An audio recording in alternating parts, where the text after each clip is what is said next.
Oh, happy Tuesday, my friends, and welcome back into another edition of Prime Sports World. I'm your coach, your host, David Onpoint Huffman. On today's episode of the Prime, we're going to break down the Atlantic Division and their offseason, which does include the defending, or I guess the reigning NBA champion Boston Celtics. This is the final division that we'll be previewing before the NBA draft, which is tomorrow.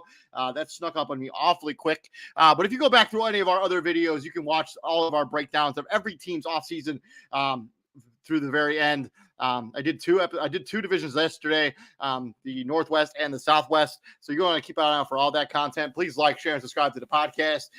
Izzy's actually running a special here tonight with our mock draft special, as he was going to break down what he thinks what's going to happen tomorrow in the NBA draft.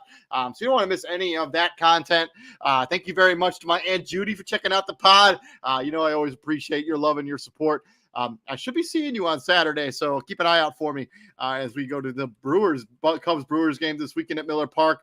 I've also shared the StreamYard link to all of the places, so if you want to join me and talk a little bit of NBA action, you're more than welcome to do so. If one of your favorite teams happens to be in the Atlantic Division, we can talk about their offseason, what we think they should do moving forward.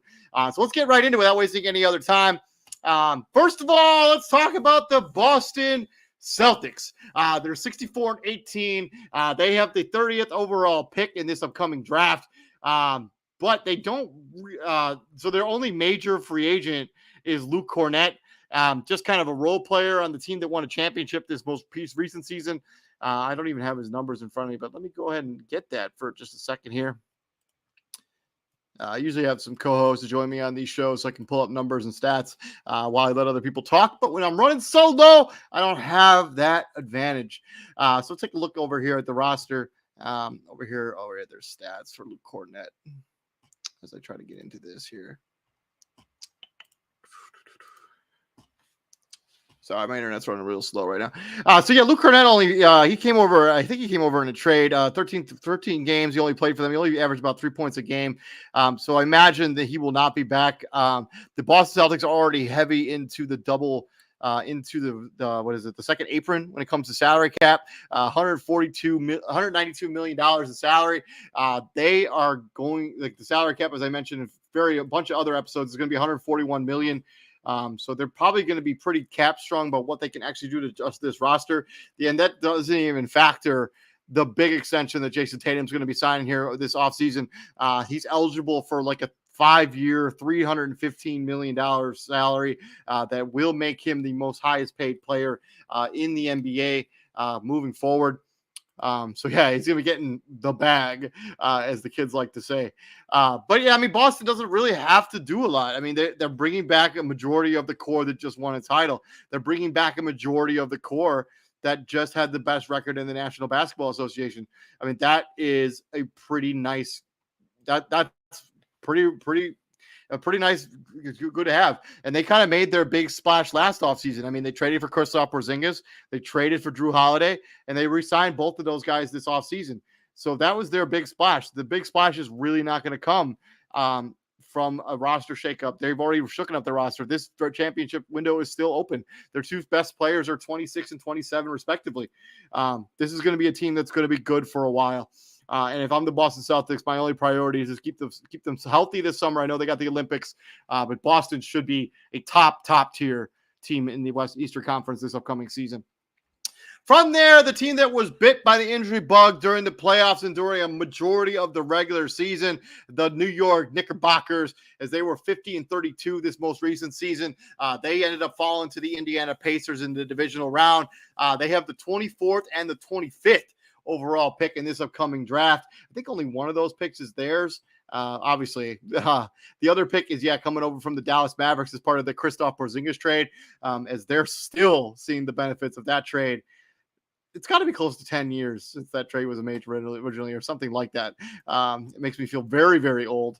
As the Knicks, they have the 24th and 25th overall pick. They also have a treasure trove of draft assets as well. They do have some big-time free agents that they're going to have to figure out. OG Anunoby just declined his player option for this upcoming season, so he will be a free agent this upcoming, but everybody knew that was going to be happening. Whether or not he resigns is kind of the question here. What the salary cap number they're going to be signing him to. Jalen Brunson's eligible for a big-time extension. Same thing with Julius Randle. But as I mentioned, the big-time free agents, they got Isaiah Hartenstein, who was really good for this team this most recent season. Preston Chua, a backup big, probably doesn't play a lot of minutes if Julius Randle is not banged up during this playoff run. Mitchell Robinson as well.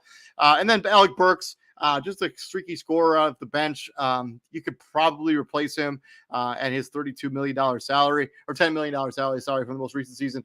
The problem is the Knicks are currently over the cap, even with OG Anunoby not being re-signed, but they're at $154 million in salary cap spending already, and that does not include resigning their two draft picks. If they take both of those picks, 24 and 25, it does not include re-signing OG Anunoby. It also does not include resigning Isaiah Hartenstein, who was good for them this season. I would be shocked if they let him walk in free agency.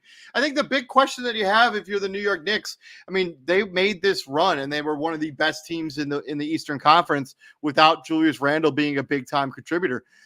Is it time to really heavily consider maybe we don't need Julius Randle moving forward? Maybe this is the offseason where they finally look to trade him. He's not going to be easy to trade. He makes $30 million this year and $32 million next year, which is a player option. So, I mean, I think the Knicks are going to really explore what they can get for Julius Randle. And as I talk about in other episodes and other editions of this podcast, the Knicks have some assets that they can move. I think they have 5 first-round picks in the next 2 drafts. 2 of them being their own. None of them are extremely valuable. Like they got the Mavs pick this year. They have a Milwaukee pick next year. They're not the most valuable draft picks that you can have as a war chest of assets. But they're still like shots in the dark of getting future draft capital. And whether that be a Donovan Mitchell trade, maybe this offseason, what I don't really understand the match there with Jalen Brunson and Donovan Mitchell. So I mean, they could look to make a splash and try to make they're the freaking New York Knicks. They could really try to make a big splash and try to trade for somebody. But I think if we're going to do that, they should have done that last offseason when Donovan Mitchell was on the board and he wanted to go to New York. So now we're at a situation where we don't really know what the Knicks are going to try to do. Bogdan Bogdanovic has a non-fully guaranteed contract for next year. He could be a trade chip that they look to move. But I think the number one priority has to be re-sign OG Anunoby, Two, you got to figure out what you're going to do with Julius Randle. You made a majority of your big push and big run this season when he was off of your roster, where Isaiah Hartenstein was playing a big role and playing a lot of those 5 minutes. I think you got to make a decision on what you want to do with Julius Randle moving forward into the future. And from there, the team that has probably the most decisions to make when it comes to this most recent offseason, like they're just like I'm not kidding when I say everybody on their team is a free agent outside of um, Joel Embiid, Paul Reed's non-guaranteed contract, and Richie Council IV, who's still on a rookie contract, making $1 million this most recent season or upcoming season. Those are the only three guys that are even remotely partially under contract. They have the 16th overall pick in this upcoming draft, and they were 47 and 35 this most recent season. Joel Embiid is going to be there. I mean, Tobias Harris is a free agent. Buddy Hield, Nicholas Batum, Robert Covington, DeAnthony Melton, the big one, Tyrese Maxey, who turned down an extension most recent offseason and bet on himself, and he's going to end up winning. He's going to end up getting paid whatever the rookie max contract is. Kyle Lowry's a free agent. Mo Bamba, Kelly Oubre Jr., who may have played himself into a little bit nicer of a payday, given the play that he performed, given his performance this season. But I mean, they also have all their own draft picks. I mean, this is a team that's been heavily linked to Klay Thompson. This is a team that's been heavily linked to Paul George, and they have the opportunity. I mean, they only have $61 million in guaranteed salary going into next season, and almost the majority of that is Joel Embiid's salary. If they waive Paul Reed, that opens up even more cap space. We're talking about 2 max slots where they could totally revive this franchise in one.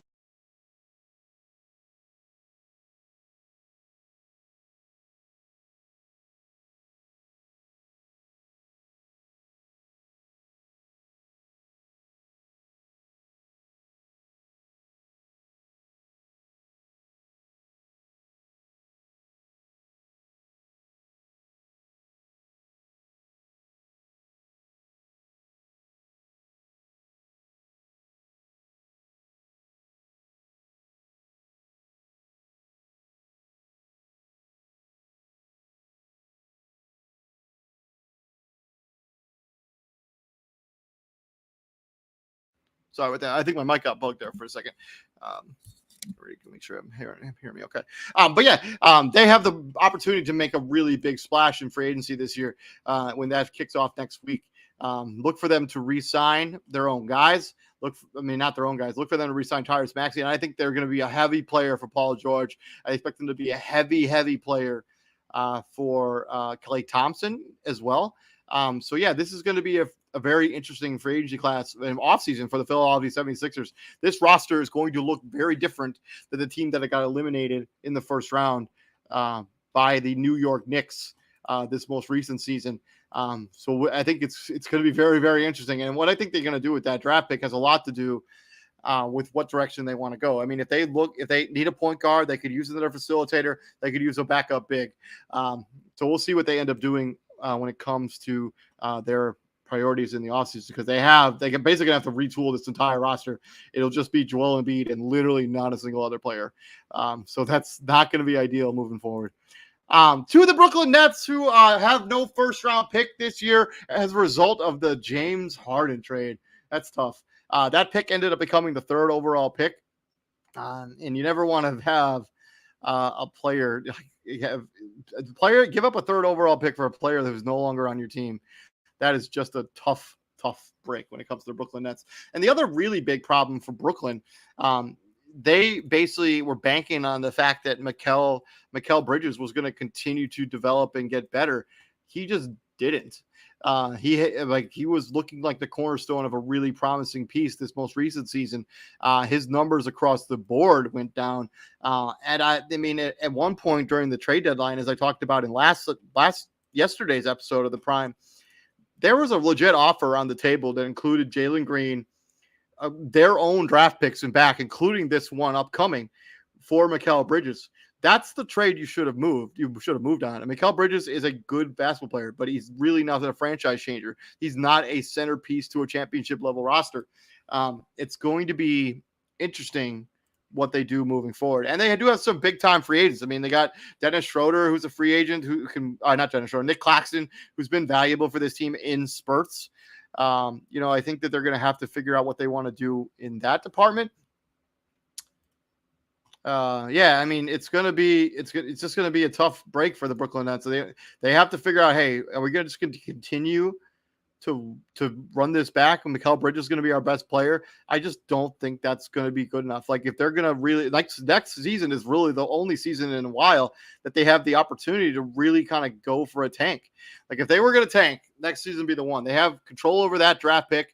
They could literally take a good basketball player and reset the franchise.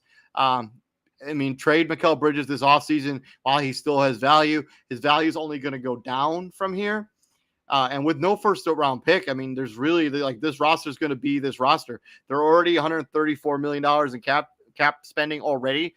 So they have about $7 million in wiggle room cap space. That's really they're not going to sign anybody that's going to be a franchise changer with that kind of money. It also doesn't include bringing back Nick Claxton if that's something they want to do. I don't think they want to just let him leave for nothing. I mean, it'll be interesting to see what happens with the Brooklyn Nets. They have Cam Thomas, who they could potentially give an extension to this offseason, but he's been wildly inconsistent as a basketball player throughout his NBA career so far. I think it's going to be they're going to have some decisions to make. And, hey, Izzy, what's up, brother? Welcome to the show, man. I'm talking about the Brooklyn Nets. I heard you. I was hearing you. I was putting some final spiffs to the mock draft that's coming up. So you want to help me out, break down some Brooklyn Nets offseason nonsense? Yeah, absolutely. Absolutely. We can break down some of this Brooklyn Nets nonsense. As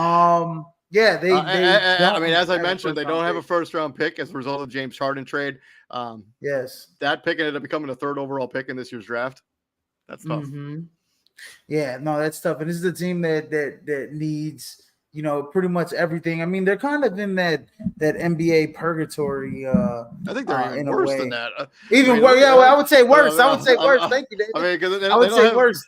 They don't have control over their own draft capital. I know they have a pick next year, but they don't have the one after that. And it's just a bad, you're not good enough to be a playoff team. You don't have control over your own draft assets. You've traded away stuff for players that are no longer on your team. And you also have traded other players for not that valuable of stuff. Like, you got James Harden for Ben Simmons and 2 kind of meh first round picks. You got 4 first round picks for Kevin Durant. None of those are going to be valuable. You got a first round pick for Kyrie Irving. That's probably not going to be valuable. It's just they're the opposite of the Oklahoma City Thunder. The Oklahoma City Thunder have a bunch of draft assets, right? But they're valuable draft assets. The Utah Jazz have valuable draft assets. The Brooklyn Nets have draft assets at their disposal. They got 4 first round picks for Kevin Durant. They're just not valuable. Yeah, and when I look at their roster, I look at they have a bunch of guys that they have a bunch of good to decent players, but I just have a concern of how they really truly mix, right? There also isn't a franchise changer. Sorry, Matt James. Hope you're getting well over there, dealing with some health issues. But Mikal Bridges is not a franchise changing player. He's just not. No, he's not Kevin Durant. I was wondering why you brought up Matt James, because he always brings up Mikal Bridges. Mikal Bridges isn't. Cam Johnson isn't. The only guy that is, remote, is if you're gonna say Cam Thomas, Cam Thomas. No, hold on. But Cam Thomas, I'd say has a higher upside than I think maybe all. Okay, maybe, but the thing with Cam Thomas is he'll shoot you. He'll have games where he looks like the best player in the NBA, and then he looks unplayable other games. Well, I think he was a little bit more consistent second half of the season, in my opinion. And then Nick Claxton. I don't know. Is he what is he restricted? Is he unrestricted? No, I'm pretty sure I think he's unrestricted. I don't. If he's unrestricted, I doubt he comes back. I mean, there's a lot of teams that could use his assistance and that need a backup, a starting center or a backup center. I doubt he's a backup he's not going to be a backup in this league. But Nick Claxton is a guy that is a double-double, a shot blocking threat. I mean, he's improved offensively every year So since he's been in the league. so he's an unrestricted free agent, so he can sign with anyone. Yeah, he's yeah. There's a lot of teams that will be throwing some money this offseason. So and it's like him and like Isaiah, who else is in this division? Isaiah Hardenstein, who I assume that you talked about, is probably going to get paid $20 million. This offseason. So watch out for both of those guys. Getting paid. And then to the final team in this division, let's talk about the Toronto Raptors. They have the 19th overall pick. That is the Indiana Pacers pick, I believe, because their pick went to San Antonio for the Jakob Poeltl trade, which was also tough. Their big free agents is Gary Trent Jr., Bruce Brown, and Emmanuel Quigley. Two of those guys that came over in the trades for OG Anunoby and Pascal Siakam, respectively. I'm still kind of confused what Toronto's direction is. Like they have some decent to high level pieces. Like you have RJ Barrett, who's still in the conversation for being kind of still a work in progress kind of player who could be really good, but proven hasn't been so far. I mean, depending on how OG and Anunoby, depending on what that ends up playing out to be, because he's not he opted out. The Toronto Raptors definitely would win that trade. Yeah, I mean, if that's Scotty Barnes is eligible for a rookie max extension this upseason, so he could get. I think they will probably give him an extension this offseason. I don't really see the purpose of waiting on that. I mean, they also have Jordan Nwora and Garrett Temple, who are also free agents. Garrett Temple is way older than I had realized. Finally, somebody who's older than I am. Pretty shocking. Oh my gosh, man! But yeah, I mean, they got Kelly Olynyk for 2 more seasons. They got Jakob Poeltl for 3 more seasons. I mean, they got Bruce Brown, who's got a team option for $23 million a year. I imagine they'll decline that. Grady Dick, who had just an okay rookie season. Jalen came on second half of the season. He's a hell of a shooter. I mean, coming up with the mock draft. People are, they may or may not be surprised at who I picked for their 19th overall pick. I'm not going to disclose it, but similar to a Grady Dick, I think, if you're the Toronto Raptors, and then also did you mention Jonte Porter? I mean, that was, that guy never. Yeah, that was.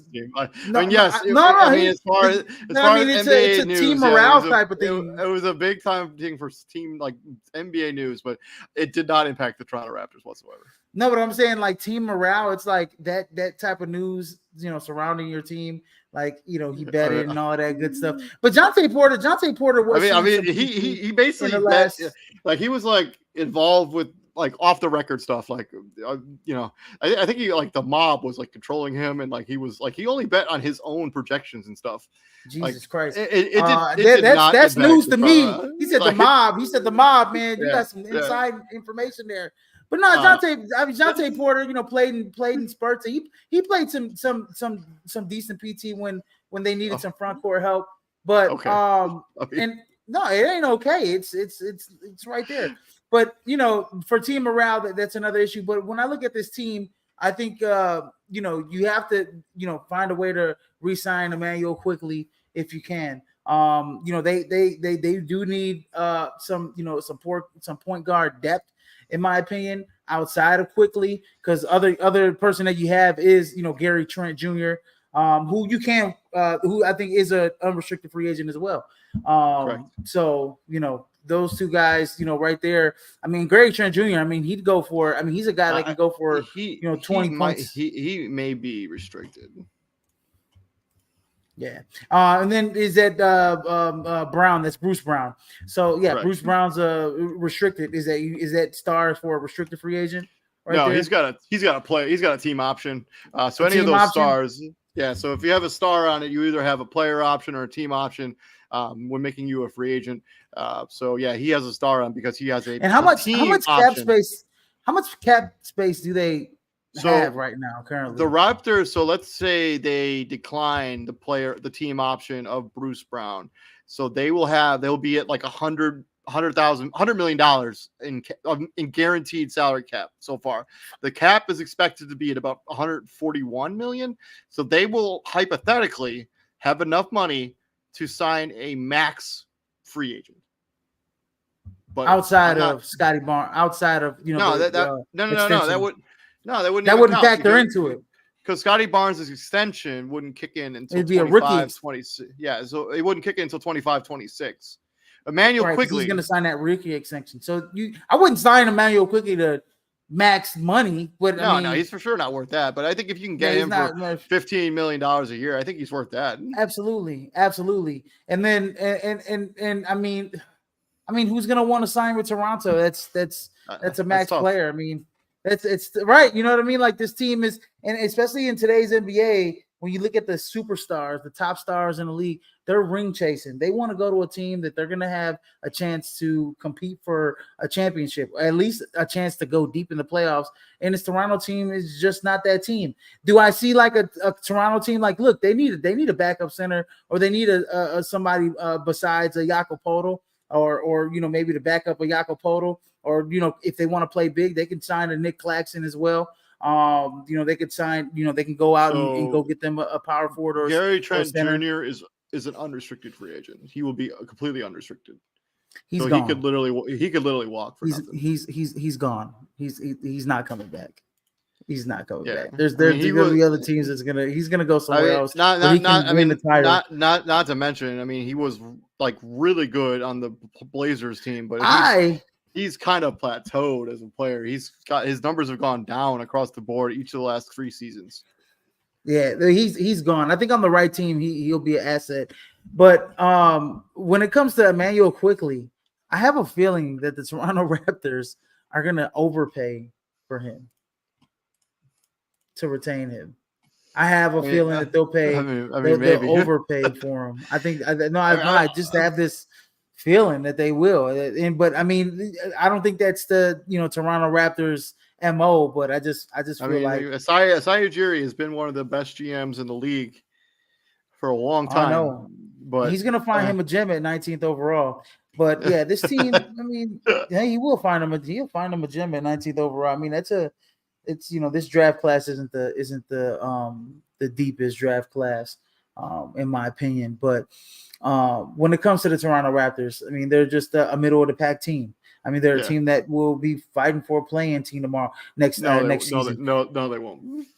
Playing? You don't think they'll fighting for a play-in? No way. Are you serious? Unless what do you think middle of the pack is, David? I think that they're going to be like deep in the lottery like next season. Like I just deep in the lottery. I just don't see it. Like most. Even with Scotty Barrett, even with RJ, Scotty Barnes, even with RJ Barrett kind of up, kind of what? Are you serious? No. RJ Barrett. Hey, let's not go down this rabbit hole again. Let's not do this again. If you guys missed a couple months ago where I went on this rant and I had to fight David and TJ about how good RJ Barrett's been. I don't want to go down this rabbit hole again. I don't think I have enough energy. At the time when Ochianobi played for the New York Knicks, they were like 21-3. Like. Here we go. But OG missed like 2 months of the season, and he had just came back like for like 5 or 6. I think it was like 7 games. He had just been back like 7 games, and they're like, "Oh yeah, OG's been." I'm like, dude, have you seen RJ Barrett's stats? Like he's but we shall see what the Toronto Raptors look like after this offseason. That's been our offseason preview for the Atlantic Division. We've previewed the offseason for every single team in the NBA. As the offseason comes up quick in the NBA, it's like the finals is over and then bam, offseason's right underneath you. The NBA draft is obviously starts tomorrow. Izzy's going to have that mock draft show that's going to be getting started here in a few minutes. But yeah, thank you very much for checking us out here at Prime Sports World. If you missed any of our past episodes, you should see all of that stuff on our page. You can just scroll down, check out any of that stuff. So please like, share, and subscribe to the podcast. I'm your co-host, David. Our host, David On Point. Right there is the CEO, Israel Rivera. And Izzy, what we do here at the Prime, my friend? We bring the heat, ladies and gentlemen. Bring in more heat. You guys stay tuned for the NBA, for the 2024 NBA mock draft, Prime Sports World NBA mock draft. We're only doing the first round here, ladies and gentlemen. I don't got all night. So absolutely. You guys all have a good night and stay safe out there. I probably won't see you guys again until Thursday. We're going to do some NBA draft recap stuff. So you guys all Yes, take it easy and sir. stay safe. Peace out, man. Peace out.